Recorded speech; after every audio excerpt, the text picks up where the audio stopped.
ఎవరు చెప్పారో గానీ చాలా చక్కగా చెప్పారు. ఎదుటివారి సమస్యలను చూసి సంతోషించుకో, ఒకరోజు నీ పరిస్థితి కూడా అలాగే ఉంటుందని. ఎందుకంటే దేవుడు మనకి ఏదైతే ఇష్టమో దాన్ని మనకిస్తాడు. అలవాట్ల మీద మీరు చాలా స్టోరీస్ వినే ఉంటారు. అలవాటులో పొరపాటని, మన అలవాట్లని బట్టి మన జీవితం ఉంటుందని, ఇలా ఎన్నో వినే ఉంటారు. ఈ అలవాట్లు ఊరికే అవ్వవు. మనం జీవితం అంతా ఈ అలవాట్లలోనే బ్రతుకుతూ ఉంటాం. ఎన్నో అలవాట్లను ఒక్కటిగా చేసి చూస్తే మన జీవితం. చాన్నాళ్ల క్రితం ఒక రాజు ఉండేవాడు. అతను తన ప్రజల్ని, ఆయన ఫ్యామిలీని చాలా చక్కగా చూసుకునేవాడు.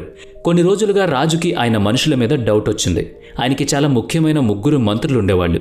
ఆ 3లో ఒకరి మీద ఫండ్స్ మ్యానిపులేట్ చేస్తున్నాడని, సరిగ్గా పనిచేయట్లేదని రాజుకి డౌట్ వచ్చింది. ఆ 3లో ఎవరు అలాంటివారో తెలుసుకోవడం రాజుకి చాలా కష్టం అయిపోయింది. అందుకని ఒకరోజు 3ని పిలిపించుకొని ఆయన పుట్టినరోజు వస్తుందని చెప్పి ఒక్కొక్కరికి ఒక్కొక్క బ్యాగ్ ఇచ్చి వేర్వేరు ప్రాంతాల్లో దట్టమైన అడవులకు పంపించాడు. అక్కడ మంచి ఫ్రూట్ ట్రీస్ని వెతికి ఫ్రూట్స్ని ఆ బ్యాగ్లో వేసుకుని సాయంత్రానికంతా తిరిగి రావాలని చెప్పి పంపించాడు. 3 మంత్రులు అడవికి వెళ్లారు. అందులో మొదటి మంత్రి చాలా నిజాయితీపరుడు. రాజు కోసం చాలా కష్టపడి నిజాయితీగా మంచి మంచి పళ్లను వెతికి అందులో ఫ్రెష్ ఫ్రూట్స్ కోసి బ్యాగ్లో నింపుకున్నాడు. రెండో మంత్రి కొంచెం స్మార్ట్గా ఆలోచించి, రాజుగారికి ఇవన్నీ చూసేంత సమయం ఎక్కడుంటుంది, ఆయనకి ఏమి తీసుకువెళ్ళినా కూడా అన్నీ తిరిగి చెక్ చేయరు కదా అని మంచివా పాడైనవా అని చూడకుండా అక్కడ చెట్టు కింద పడి ఉన్న ఫ్రూట్స్తో తన బ్యాగ్ని నింపేశాడు. ఇక 3వ మంత్రి నిజాయితీ లేని సోమరితనం కలవాడు.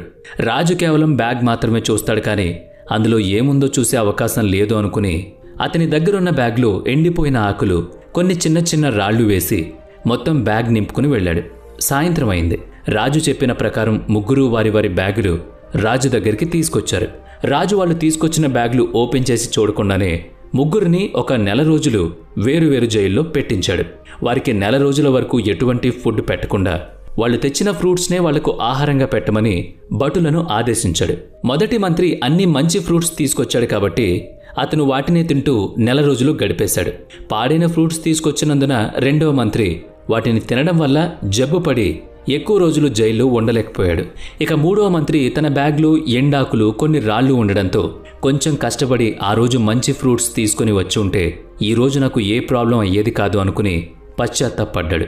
కానీ తినడానికి ఏమీ లేక కొన్ని రోజులకే ఆకలితో జైల్లో చనిపోయాడు. సో మనం ఈ కథ వల్ల నేర్చుకున్నది ఏంటి అంటే, మన పనులను బద్ధకంతో వదిలేయకుండా నిజాయితీగా ఎప్పటికప్పుడు చేసుకుంటే మంచిది. బద్ధకించి పనులను వదిలిపెట్టేస్తే ఇప్పటికిప్పుడు మనకి ఎటువంటి ప్రాబ్లం అనిపించకపోయినా ఫ్యూచర్లో దాని ఎఫెక్ట్ చాలా ఉంటుంది. అప్పుడు ఆలోచించినా ఎటువంటి ఉపయోగం ఉండదు. బహుశా ఆ సమయంలో నేను ఆ పని చేసుంటే బాగుండేది, మంచి పొజిషన్కి వెళ్ళుండేవాడిని అనిపిస్తుంది. కానీ ఆ రోజు వాళ్ళు కొంచెం బద్ధకంతో ఆ పని చేయలేదు కాబట్టి